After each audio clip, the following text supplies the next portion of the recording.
บายดีและสวัสดีพ่อแม่พี่น้องฝั่งเราฝั่งไทยและทั้งต่างประเทศสวัสดีครับ สวัสดีจ้า สวัสดีครับ อย่าไปกล้าไปอยู่ใกล้ๆพี่น้องบ่เห็นเพิ่น ได้แล้วนี่ไปลุงเสร็จแล้ว นี่สุกจะทำอะไรให้ดู นี่น้าฉุกจะมาแกะอะไรให้ดูดิดูไหมนี่ดูน้าฉุกแกะ ครับ น้าฉุกแกะให้ดูครับ ระวังนี้ ครับ มาหาแม่ให้น่าสุกแกะก่อนนะ รอ อะไรเนาะ นับ1 ถึง 10ก่อน ซุกสั่งเงินของมาพี่น้อง จาม สั่งใน TikTok เนาะก็เลยชิมาแกะเบิ่งเพิ่นหาก็มาส่งให้เนาะว่าตรงปกไหม อันนี้เป็นโต๊ะแคมปิ้งหรือว่าโต๊ะปิกนิกที่เขาเจ้ามักถือไปนะพี่น้อง เวลาไปกินข้าวป้าบ่หรือว่าไปเล่นบ่เนาะนี่เพิ่นแพ็คมาแบบนี้ เดี๋ยวสาวซุกชิมาไล่เบิ่งว่ามันถือกว่าฝั่งลาวบ่เนาะมีเก้าอี้4 ตัว แล้วก็อันโต๊ะ1 ตัว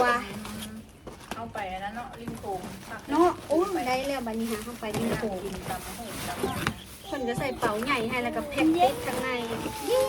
ได้เก้าอี้แล้ว ไม่ค่อยดีแล้วไม่ค่อยดีแคมปิ้งไม่ค่อยดีแคมปิ้งเราจะไปไหนเล่น เดี๋ยววันไหนเราจะได้ไปไม่มีรถ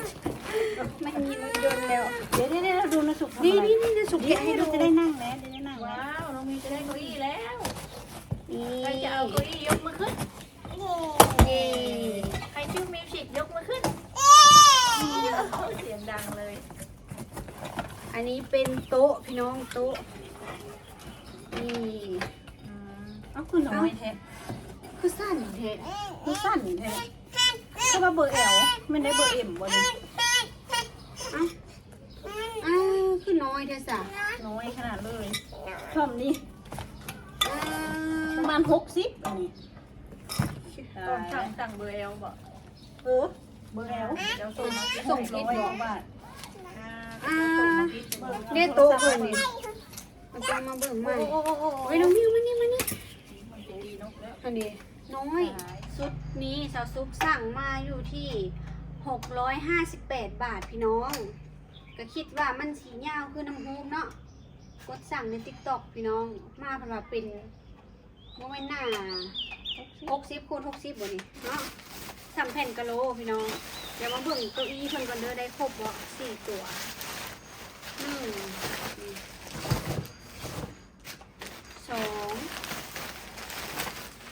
เก้าอี้เพิ่นสีใส่แบบอันหิวให้เนาะพี่น้องเนี่ยแบบนี้3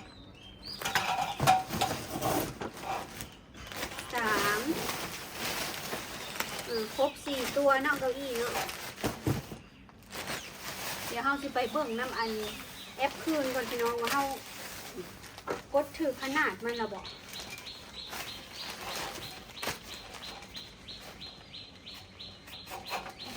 โต๊ะน้อยแบบนี้เฮาว่างแนวกินได้อยู่2 จานอันนี้เก้าอี้เป็นสีเขียว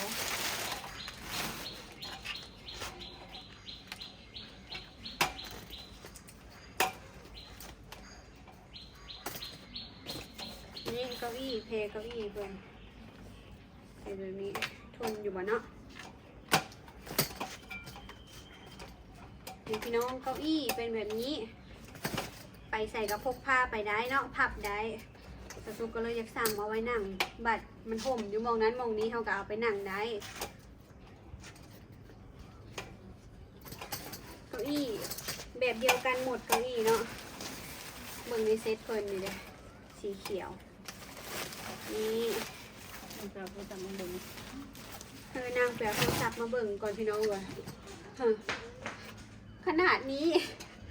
หน้าโต๊ะของเพื่อนคิดว่ามันสียาวประมาณ90 เซนโมเมนเนาะมันมาแกะเบิ่งแล้ว คือเมื่อวานนี้เนาะพี่น้องที่สาวซุกลงคลิปไปว่าอันติดต่อ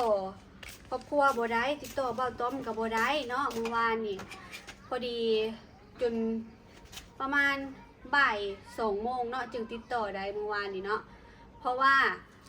ฝนตกพี่น้องแล้วก็ฟ้าห้องฟ้าเหลื่อมฟ้าแตกบุ้มบั่มมิลิตอนกลางคืนค่ะ แล้วล่ะไฟดับตั้งแต่10 โมงเบาตอมเพิ่นว่า แล้วตัวปวดมา ไฟดับแล้วก็สัญญาณน่ะบ่ขึ้นเลยพี่น้องเมื่อวานนี้ก็เลยว่า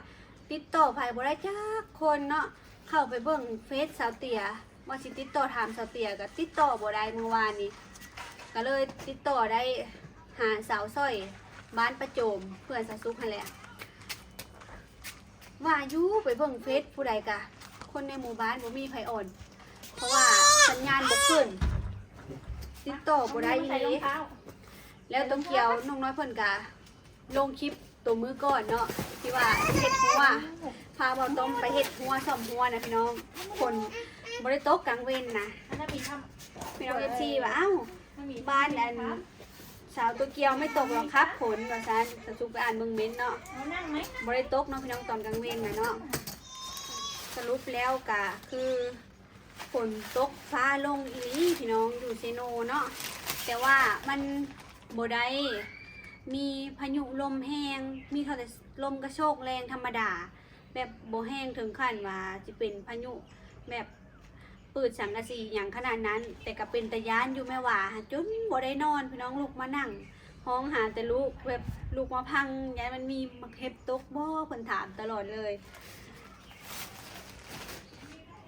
เขาทุกว่าอยู่บ่เคยติดต่ออันยากแบบนี้ แบบตื่นเช้ามาก็คือบ่เห็นไผอ่อนจักคนอ่อนเฟซอ่อนหยังเนาะก็คือติดต่อบ่ได้ก็เลยว่าตกใจ แล้วก็เมื่อวานนี้เนาะที่ว่าอันมืดครึ้มพี่น้องอยู่นครพนมโอ้ยฝนตกพอแต่หน้าดินลาย แล้วก็ได้ยินเสียงฟ้าฮ้องฟ้าแตกอยู่ 2-3 ครั้งนี่แหละก็บ่ได้มีฝนเลย มื้อนี้ก็ยังแดดร้อนคือเก่าเก้าอี้ตัวที่3 เก้าอี้คักอยู่นี่แน่นอยู่แล้ว แต่ว่าผ้าเพื่อนนี้มีให้ซื้อคือว่าเพื่อนมีขายอยู่ลาวได้บ่ฮู้สิมันสิเข้ากันบ่สมมุติว่าผ้ามัน เวลา ขาด เขาซื้อชุดอะไรแบบนี้บ้าง อยู่ลาวเป็นโต๊ะยาว จัดบึงว่า เป็นโต๊ะยาวแบบ ทำน้ำหนักเลยเท่าไหร่ ยาวมานี่ยาวคันนี้เนาะโต๊ะเพิ่นอยู่ลาว กุลิคักท เซ็ต ำ ละ900,000ปลายอยู่ลาว พันปลาย มีโต๊ะ6 หน่วย แล้วก็มีอันโต๊ะอันนี้เนี่ยมันยาวมานี่ เม็ด ประมาณ90หรือเมตรบอกเลยบอกอันนี้658 บาทเนาะเฮาอันแซ่ให้กันแล้วก็บริเสียค่าส่งค่าเสียค่าส่งแพงกว่านี้เลยเนาะบอกค่าส่ง100 กว่าเราคุณอยากได้มาไว้นั่งเล่นพี่น้องนี่4 ตัว คักแต่ว่านี่แหละ น้อยคนเนาะ คนพักพอดีไปกินข้าวป่าไปยัง ไปกินข้าวปลาพ่อว่างไป2 จานนี่ สองจานสามจาน กับพ่อว่างเดี๋ยวพี่น้องประมาณนี้เลยสั่งมาใน TikTok เนาะ เบิ่งบละเอียดพี่น้องเลยว่าสั่งแล้วกดสั่ง เบิ่งบทละเอียดมีหลายแบบหลายขนาดแบบบางเทื่อกับมีค่าส่งบางเทื่อกับบ่มีบางเทื่อกับลดราคาใน หาลายแล้วแห้งได้บุ้งหาจนตาตี หาจนตาลาย เอาไปนั่งกินหน้าบ้านก็ได้พี่น้องเป็นไรไก่ไรนกพี่น้อง ไก่ไล่นกคุณ เปิดคลิปมากกะมีตัวป่วนแล้วเนาะพี่น้องเสียงก็ดังๆเลย มานั่งเก้าอี้นี่ไหมพี่ มานั่งเก้าอี้ใหม่นี่เบิ้งนะสุกชิลองนั่งเบิ้งนี่ มาแล้วหักเลยดูชนะขาดมาแล้วมาแล้วดีเลย เดี๋ยวพี่น้องนั่งคักพี่น้อง รับน้ำหนักได้เท่าไหร่ ว่านี่แหละเนาะจะรับน้ำหนักได้เท่าไหร่เนาะ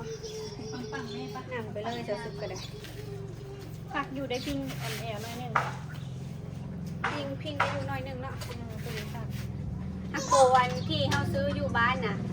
พิงได้หลายก็นี่เนาะมันจะมีที่พิงเขนนี่คนละแบบมันมีหลายรุ่นเนาะพี่น้อง มีหลายรุ่นหาป้อหลายขนาด เบิ่งจนบุเป็ หาน จนอันนั้นแห้งได้บงซ้ำโอ้ย เอาน้องมิวมานั่งเอาน้องมิวมานั่ง น้องมีมานั่งพี่ลูกนี่เอาน้องมีมานั่งน้องมีมาลูกมาไปนั่งกับแม่ปะนั่งกับแม่มา เฮ้ย ตัวปวดมาแล้วตัวปวดมาแล้ว มานั่งกับแม่พี่ นั่งหาดทรายริมโขงจังมือใดละจะได้ไปช่วงนี้สาวทุกก็ไม่ได้ไปใส่พี่น้องเพราะว่าท้องโต อันนี้ อันตราย ได้ไปผู้บ่าวน้อยจะไปแคมปิ้ง ป้ากันไปวะ อะไร เป็นไรครับมดเห็นมดเหรอครับ มดอยู่ไหน หืม ให้น้ามีนั่งไหมโอ้ยบีอยู่โคตร โอ้มดขึ้นโค ไปไล่จับไก่น้องเอ้ย อืม จับไปได้ เบิ่งแปลวพี่น้องป้าเดี๋ยวตกใจเบิดไปต่ำขอบหมอขางเกือบถึกตา ศึกษา มันกำลังส้ม โมขาที่ทำดื้อเล่น แม่ก็เสียน้องไม้เรื่องหมอขางค่ะ ตัวขุ่นตุ๊กเนี่ยตัวตุ๊กแล้วมาสาดเข้ามา อืมพลังเยอะเยอะเพื่อเพิ่นสิเบิดฤทธิ์ในแต่ละวันจนค่ำ แกะดึงดึงแกะดึงดึงแกะดึงดึงโอ้น้องมีจะไปแคมปิ้ง ตึงตะตึงตึงตึง จังห ตึ วัด ง ก็พา ตะ ไป ตึง ซูเปอร์พี่น้องไปซื้อนม นมเบิดแล้ว อีกแล้ว บ่กินข้าวกินแต่นม พี่น้องเลยนมน้อยเปลืองเนาะ เปลือง ไป อัน โด นี้ นอะไรไวราคา โดนขี้ไก่หรือเปล่านี่ หืม ไปล้างมือโอ้ โอ้ยขี้ไก่ น้ำปักอีนี่น้ำปักมืออีนี่ ว่าจะช่วยได้มีไปเลาะโตลุ่มไป น้อง เบิ ส้ ด ม ไป ไป อ อยู่ ยู่แต่บ้านก็ไปใส่เลยพี่น้องมี แล้ ว่าว ไม่ใส่แล้วก็ซื้อมาได้ ไประยัน ไปโตลุ่ม ยัน โตลุ่มเลยมา เล เลย ย ว่า ว่า จะ จะ ไป ไป โตลุ่มถึงว่ะปล่อยไปแล้ว ได้ไปหลายมือละขี้ไก่โป้ จับ ลี ขี้ไก่มาได้ไหมนี่ไปล้างมือ เห็น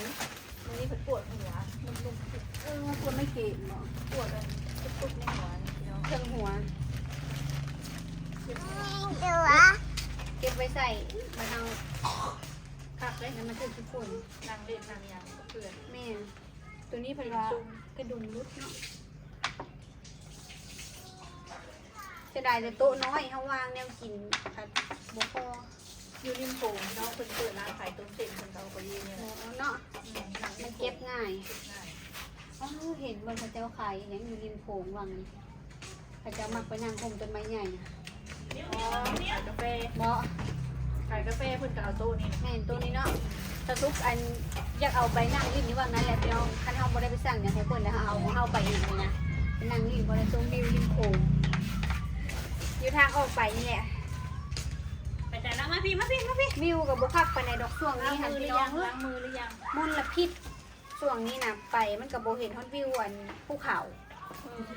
บัวสลัวจิเนาะ ตอนเช้ามัวพี่น้องเลยมื้อหนึงบ่เห็นนั้นฝั่งลาวเลย บ่เห็นฮอดเฮือนอยู่ฝั่งลาวบ่เห็นภูเขาแต่เก่าตื่นมาเนาะสมัยอันที่เจ้าดูตะกี้หั่นเนาะเห็นภูเขาเป็นบ่เลียวไป แบบชัดเจนทุกมือเลยเนาะฝุ่นบ่หลายสมัย ผู้มื้อนี่ก็เจ้าอันจูดหลายพี่น้องเนาะทางลาวก็จูดทางไทยก็จูด แม่นหลายหม่องเอาลงก็มีแต่ไผ่ไหม้ป้าหม่องนั้นหม่องนี้คือ บางคนก็แม่นอยู่จูดแบบในพื้นที่ของตัวเอง แต่มันควบคุมบ่ได้แล้วบ้านนี้มันก็ลามไปเบิดอันตรายนะพี่น้องลามไปทั่วควบคุมบ่ได้แล้วก็เกิดมลพิษเห็นนั้นประธานห้างถ่ายลงอ่ะทางไป ทางไปมุก ทางไปมุกดาหารป้าเห็นไอ้คนค้ากาขับรถผ่าน ขับรถผ่านควันไป ผ่าควันแล้วก็มีไฟเสาสูงระยะเปลวไฟนะปลิวมาใส่รถมันจะติดกับรถเฮ็ดให้ไฟไหม้รถอย่างนั้นนะเนาะมันติดกับน้ำมันเนาะอ๋อแล้วก็แน่โบเห็นทางเลยเห็นไอ้คนกาไปไฟกำลังลุกอยู่ริมถนนเลยพี่น้องเลยบอกว่าอยู่ลาวอยู่ไทยโอ้ยเห็นคนลงข่าวไฟไหม้หลาย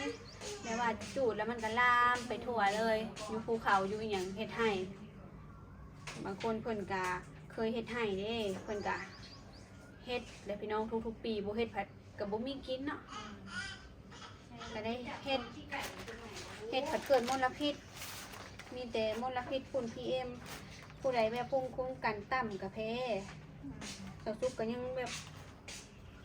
รู้สึกว่าคืออยากแพ้ๆนี่แหละแพ้แบบมีพดผื่นขึ้นนี่พี่น้อง ฮ้อนกับฮ้อนแห้งผู้ใดได้พี่น้องฮ้อนแบบเป็นไปอยู่แบบฮ้อนแห้งเมื่อวานเนี่ยไปเนี่ยมือเดียววานเนี่ยก็คึ้ม เพราะว่ามันคืมมื้อนี้พัดแดดที่แรกกำลังดีใจว่ามื้อนี้ฝนสิมา เข้าไปเบิ่งในสภาพอากาศไปแล้ว เข้าไปเบิ่งอีกเทื่อหนึงบ่มีและหายไปแล้ว พาไปลองเด้อ น่าจะไปตกทางอื่น หมดลงมานะ อันเมย์คนพาไปเลาะแล้ว ได้ บางคนอยากไปงามเห็นเขาไปเขาซุกที่ส่วนด้วยมีไปซื้อเนี่ยกินอยู่โต้รุ่งนะพี่น้องสำหรับคลิปนี้กาประมาณนี้เลยนะพี่น้องเขาซุกจะได้ขอตัวลาไปก่อนเด้อยกมือขึ้นเป็นกำลังใจกดไลค์กดแชร์แล้วบอกค่ะโฆษณาด้วยพี่น้อง